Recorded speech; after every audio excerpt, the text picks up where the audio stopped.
Welcome to round 17 of the 2011 Formula 1 World Championship. I'm Matt Daly, I work in the simulator team at McLaren, and this will be the first time India's ever hosted an F1 race. The circuit is 5.1 kilometres long, it's made up of 16 corners. It's characterised mostly by the long straights and tight corners of Sector 1, and by the fast chicanes and the long turn 10 and 11 of Sectors 2 and 3. Getting a new circuit together in the simulator is one of the biggest challenges and one of the most rewarding aspects of working in the simulator team. New additions to the simulator track models are normally much easier to do when the circuit's ready in plenty of time. We can get a good survey, we can get lots of photos, and that helps us to make sure that things are as accurate as possible for when the test and race drivers come in to do their prep work. But for circuits such as this in India, where the track isn't ready long before the start of the race, we have to go more off our sort of knowledge and experience, and especially that of our track modelers, in terms of putting the curb detailing and curb heights in.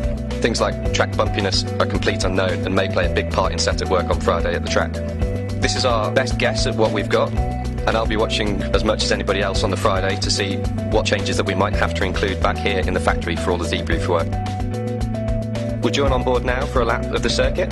As we come down the main straight, big grandstand on the left-hand side and the new pit buildings on the right. It's the braking zone for turn 1. This is a second gear corner, 110 kilometres an hour. Turn 3 will be very interesting for the drivers, with a very blind apex hairpin coming onto a very long back straight.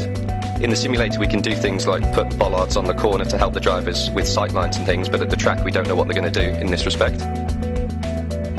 The long back straight is 1.2 kilometres long, and it's the likely position for the DRS activation zone. Coming into turn 4, it's a second gear 90 kilometres per hour corner that opens out with a beautiful downhill view of most of the circuit. It's now all about setting yourself up for the fast flowing sections of turn 5, 6, 7, entering at about 190 kph, getting down to about 145 kph, before again a fast right and left hander going through the apexes at around 200 kilometres an hour. Turn 10 and 11 is a 230-degree right-hand corner. The car will be laterally loaded for something like 8 to 9 seconds, and it's likely to be the big front left tyre killer. Turn 13 and 14 is another fast chicane, entering at about 200 kilometres an hour, and a blind apex turn 15 sets you up for the end of the lap, coming down to turn 16, which is a second gear corner, probably something like 90 kph, which delivers you back onto the start-finish straight. This has been a lap of the Bud International Circuit. We hope you've enjoyed it, and we're sure India will deliver a great race.